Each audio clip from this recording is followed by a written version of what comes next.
The Bestow TV YouTube community has spoken on what topic this BestowCast episode will be, and the number one vote is... Welcome back to another episode of BestowCast. We had a poll. We ran a poll on the YouTubes, and the YouTubes have spoken. A while back, I ran a poll wanting to do the pilot episodes of certain cartoons.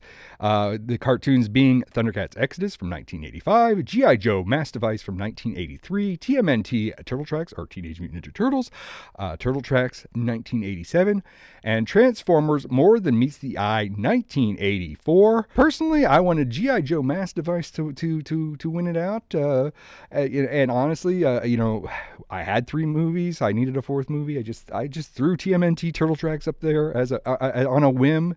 And for the longest time, Turtle Tracks was winning. I thought I thought this episode was going to be about TMNT Turtle Tracks. And at the last second, right out of the gates, it became ThunderCats Exodus 1985. 81 people participated in this poll, and with 49% of the votes, it went to ThunderCats Exodus. So I had to watch ThunderCats Exodus. Just this past weekend, I'm doing a Bestow TV takeover of the Cinema Insomnia Twitch channels, while Mr. Lobo is out in California. And so on a whim, I decided to roll the camera. So this is probably, this can't be the first episode. There were other episodes where we used to stream live, but this is the first episode in season 4 where I'm doing a live stream on Twitch and talking ThunderCats. So during my downtime, I watched that Exodus episode. There's conflicting results. So the DVD itself, let's get it in here so you can hear the rattle, since this is an audio only podcast. Hear that? So on the DVD set of the ThunderCats, I thought it was written on the back of the case. It is not. It is on an insert. It is listed as episode 1, or disc 1, is Exodus being the first episode, which is that's what I thought it was. Then further research was like, well, some say that all the way up to episode 4 is considered Exodus. And I'm like, wow. I mean, I wasn't surprised. I mean, Transformers, I think, is a part 1, part 2. Transformers More Than Meets the Eye, I should say, is a part 1, part 2. And Mass Device I think they broke that down into 4 episodes. So, Mass Device was originally just like I remember it being showed on like Thanksgiving, and it was long. So they probably broken down into 4 episodes. Typically, a lot of these pilots were intended to be movies. ThunderCats Exodus was actually intended to be a movie. Going down the rabbit hole, some say that it's the first 2, which would be Exodus and the Unholy Alliance, that is considered is just considered Exodus. That's because that's TV stations just would combine the 2 episodes to make them a longer form episode. And then some other ones say, well, no, a lot of them just call it Exodus the movie, ThunderCats Exodus the movie. And it includes the first 4, which would be Exodus, the Unholy Alliance, Burbles, and the Slaves of Castle Plundar. So I did my due diligence, and I actually watched quite a few. I didn't stop at 4. I kept on going. When I was a kid, we rarely had like VHSs that had long runs of anything. You would get an episode, maybe 2 episodes on a VHS tape, and they would just release them whenever. And it was FHE that released these. So I had 2 G.I. Joe tapes, and I had 1 ThunderCats tape. And the ThunderCats tape that I had was The Trouble with Time. That was a nostalgia trip. I used to hate that episode. I hated that episode. If you've never seen the episode, Tigra, they're looking for basically fuel. I can't think of the name of it, but they're basically looking for fuel.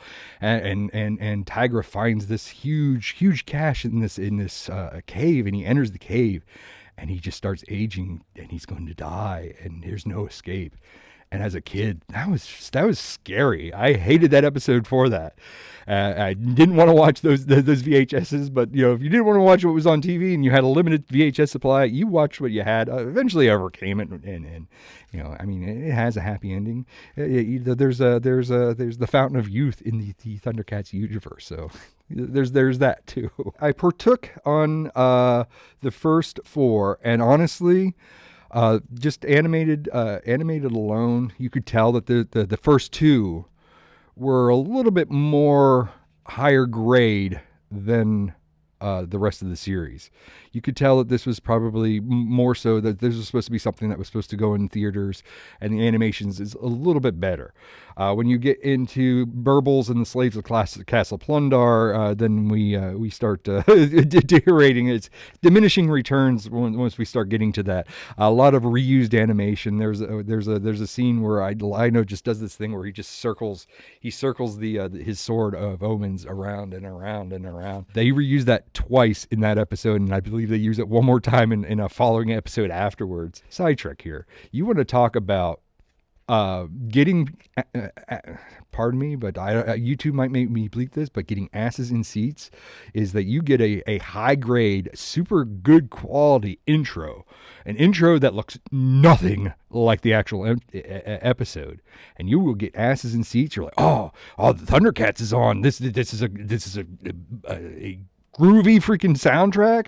The animation, holy crap! Nobody animated like this. And then the rest of the episodes, it is nowhere near what the results of moving forward. And then as the season's gone on, it got diminishing further and further. I find it funny is that, of course, Exodus, the actual Exodus episode, which would be the first episode, we touch on where they're escaping their planet, which is dying. And, we do this whole thing where we've got to cue in the audience. We got to tell that audience what's going on, where they're standing, what's happening.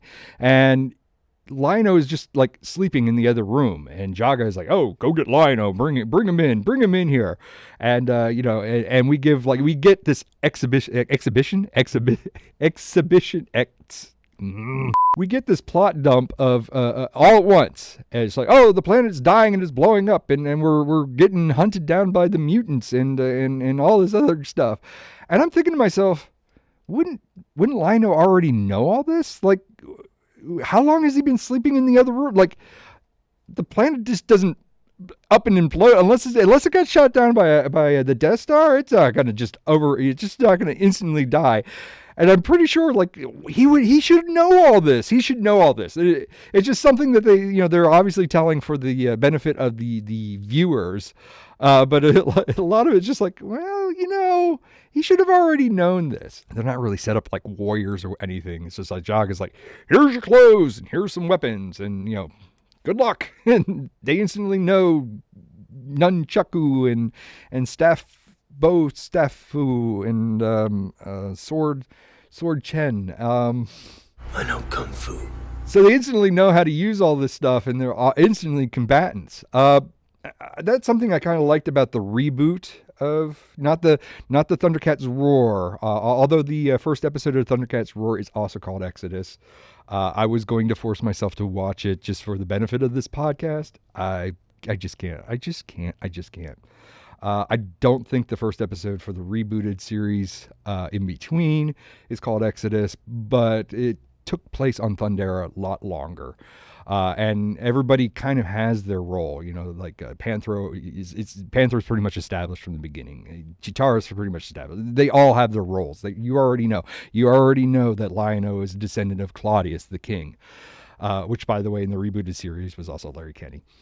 Fast fact. So when we get to like the second part of what was kind of considered as Exodus, the movie, the Unholy Alliance, you kind of almost need these two episodes to go with each other, because one kind of sets up the ThunderCats coming up to Third Earth and kind of establishing their backstory, where the Unholy Alliance, it sets up Slythe and his Unholy Alliance, where they discover Mumra. So we kind of introduce Mumra in this whole second episode. So it's kind of how they kind of fit together. I can see where this could almost be Exodus Part 1 and Exodus Part 2. Again, like the animation was a little bit more bumped up than the rest of the season.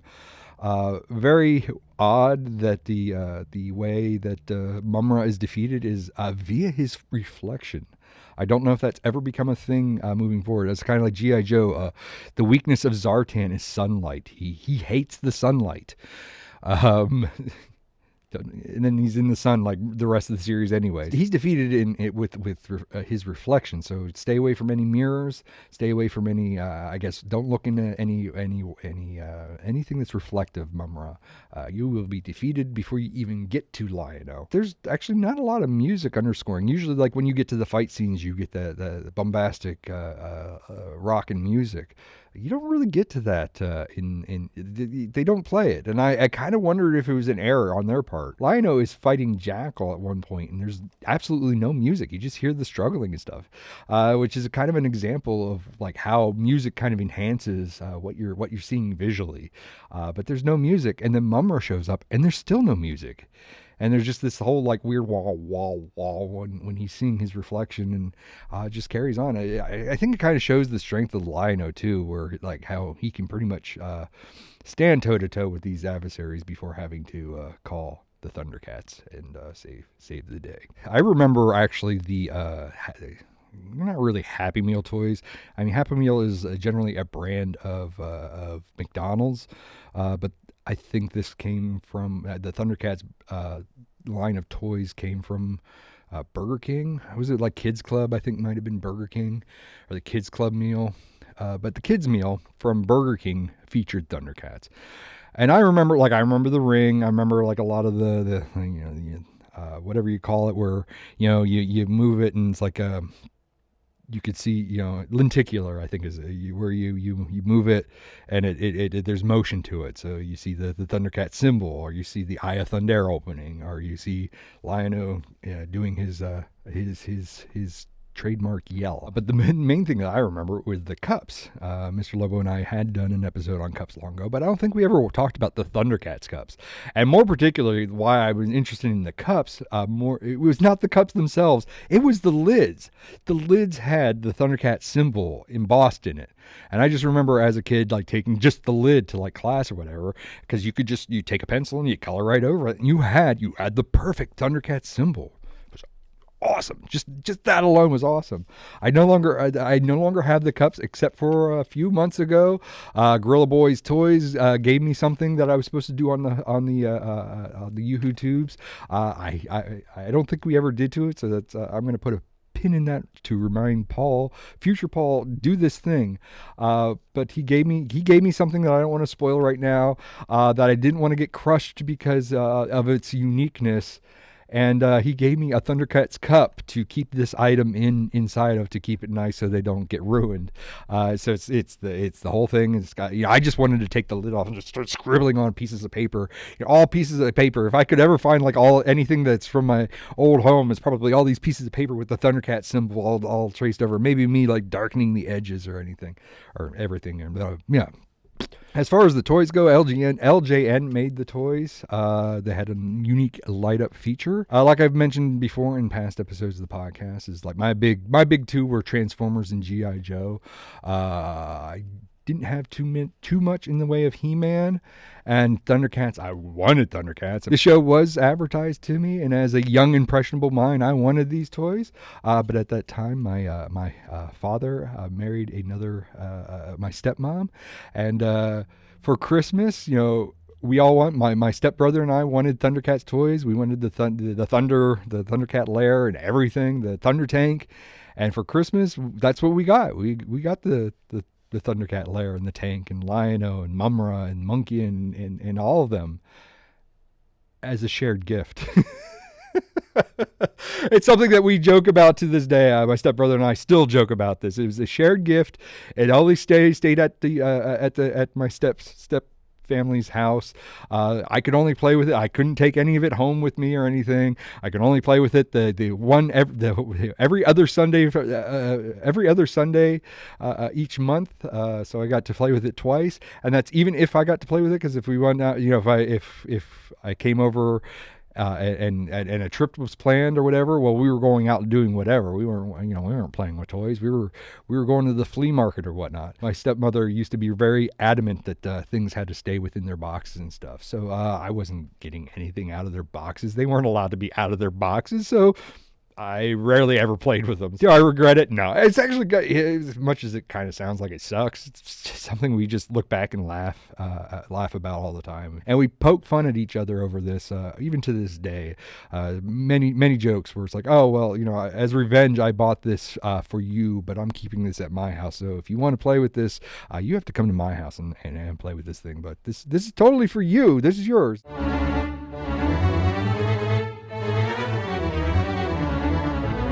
Like the whole ThunderCats line was always hinged on gimmicks. It was always a gimmicky thing. You had Lion-O who had the ring. The ring might have been actually the gauntlet, the Lion Claw gauntlet. I can't think of the name of it. But you would stick it in his back and it would make his eyes glow. So I believe some of them had the glowy chests and whatnot. So it was all around gimmicks, and the whole Berserker stuff was always, they were always wind up. I remember like one of them, he just spun around and his fists would go out and he had like hammers on his fists or whatever. They all were like kind of wind up. They all, like, again, the whole line was all on feet, on that. It's all on gimmicks. Our live chat here says, Splatsburg V4, I just remember being confused and unable to follow storylines because I'd miss a week or two and there was no way to easily rewatch them. Yeah, I agree. Although a lot of, I would classify this. A lot of 80s cartoons didn't really have to. You didn't have to be there week to week to actually follow the storylines. Yeah, watching like, now that I'm an adult and watching back and watching like these first 4 episodes, and they do kind of tie in a little bit more where there's A that's going to happen, but they need B, and then A and B come together and they have to come together or whatnot. Or they introduce the Burbles who come back later on. They introduce the Berserkers who come back later on. They introduce I can't think of her name, Willa.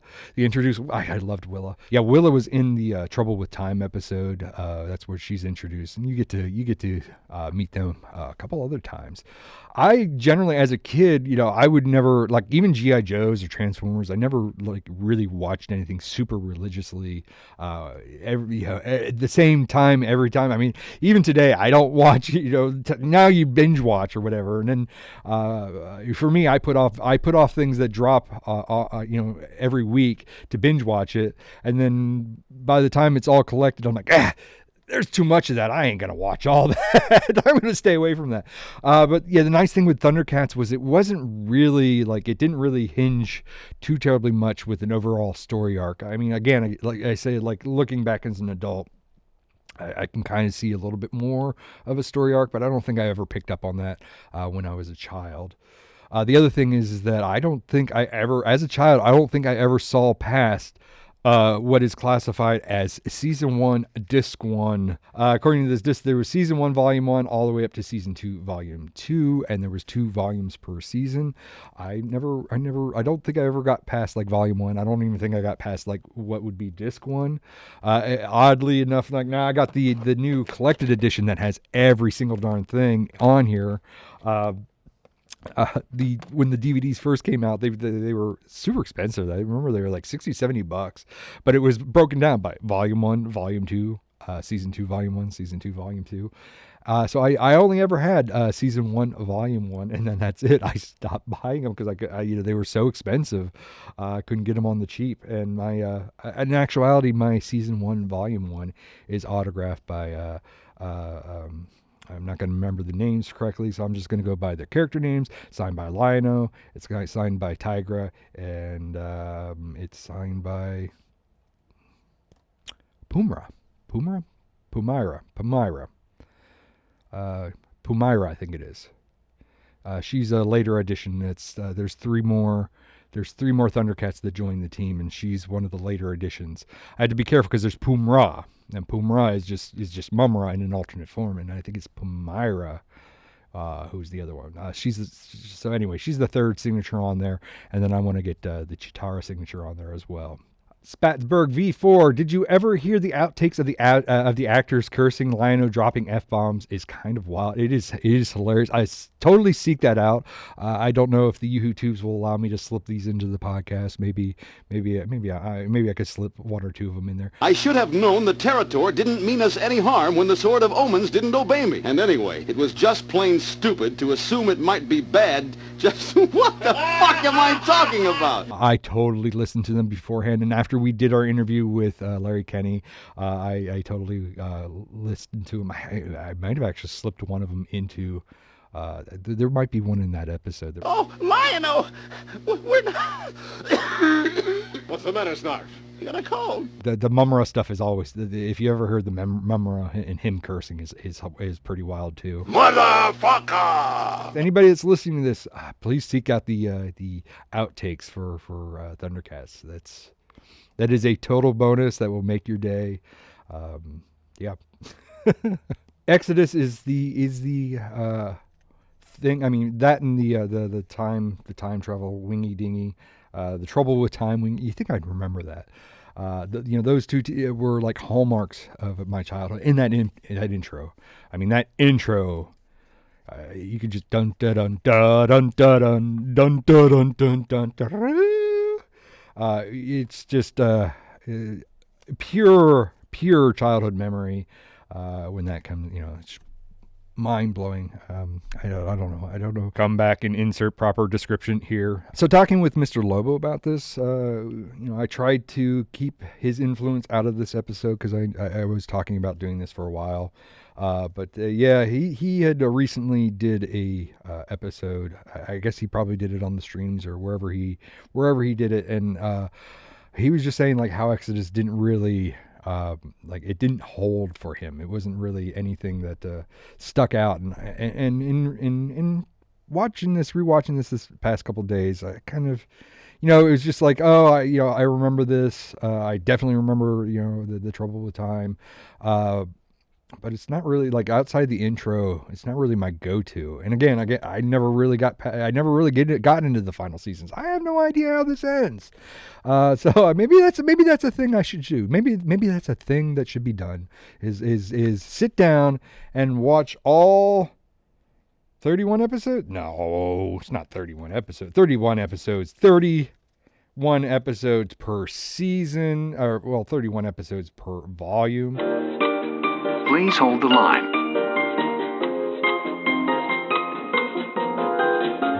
I'm at 132. I did it. 132 episodes-ish of ThunderCats. It's kind of weird. I think ThunderCats is kind of in the zeitgeist right now. There's a lot of talks about a rebooted, maybe possibly movie or whatnot. When the polls went up and people were to vote, there was a lot of stuff that was coming across. Of course, it's probably social media and it's all me writing ThunderCats. And now it's like all ads are now targeted to you, Paul. But I think it's in the zeitgeist. It's something. I think it's something that's going to happen soon, or it's something that's wanting to be happening soon. It's something that's wanting to be created right now. So it's probably the reason why everybody is leaning on this and TMNT. TMNT is very very prevalent throughout the years. G.I. Joe and Transformers. Well, Transformers have kind of lasted since the Bayverse stuff. And G.I. Joe, I wish G.I. Joe would do a little bit better, but do more better, G.I. Joe. I would be excited to see a reboot. I would love to see them bring back the original voice actors if they can in any capacity. They don't have to be the main roles, but I'd love to see them come back. As far as toys, Ultimates, Super 7 Ultimate line had toys.